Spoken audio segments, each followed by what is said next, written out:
When you first started in this, were you afraid that this was going to change you in a way that maybe you would regret?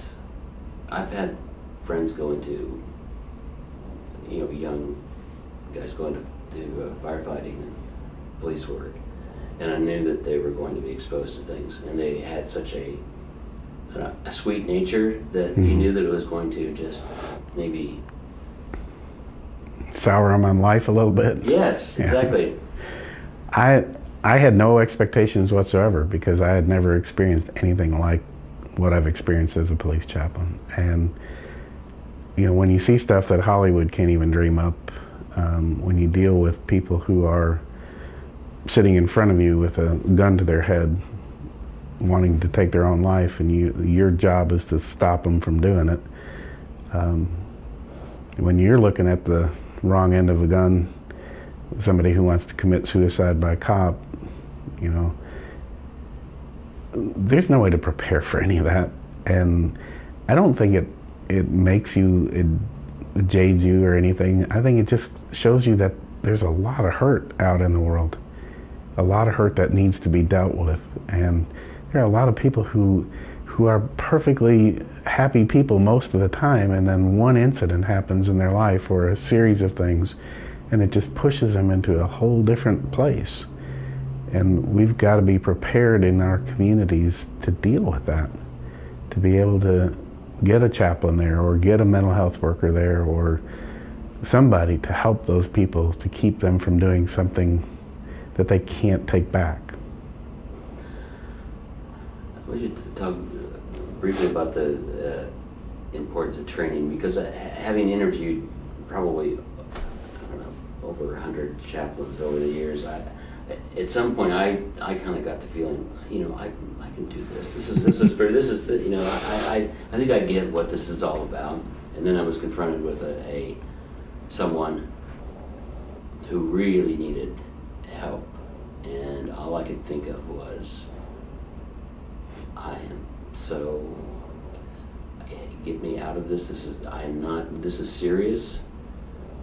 This is really, it's just time to stop pretending that you're something that you're not, that you can help them. And I think you have to know your limitations. And there are times when I was dealing with people that I told them, honestly, this is way out of my ballpark. I said, but I do know somebody who can help you. And those are the connections again. That's part of your training, is to have those connections. I could take them to mental health, or I could take them to the housing authority and try to get things worked out with them on their rent or whatever was causing them to stress out so badly. Or I could get them marital counseling. I could get them to those right things. But I think that's part of it too, is that you're honest with these folks and say, listen, right now I can't help you, but I can take you to somebody who can. So put down the gun, open up the house, come on out here and sit on the porch with me. We'll talk for a minute, and then I'll take you to wherever you need to go to get the help that you need. And I promise you it will be good help, not, just throw them to the wolves when they come out the door, but, walk them there.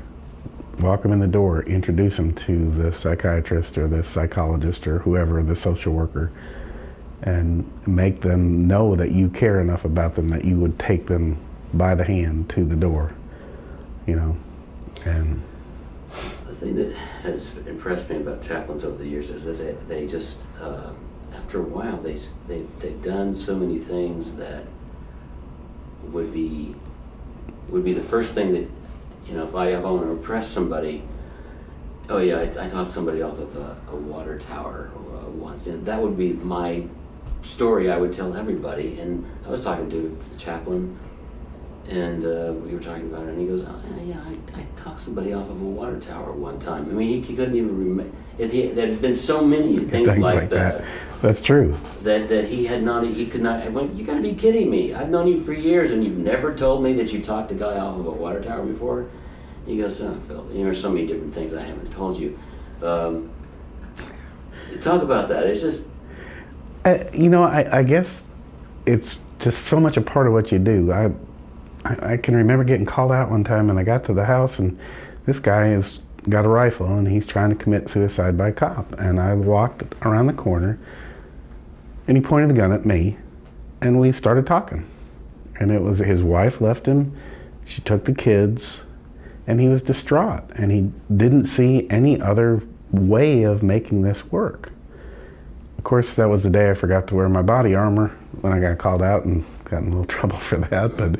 But we talked, and I said, listen, what you're doing here is a permanent solution to a temporary issue.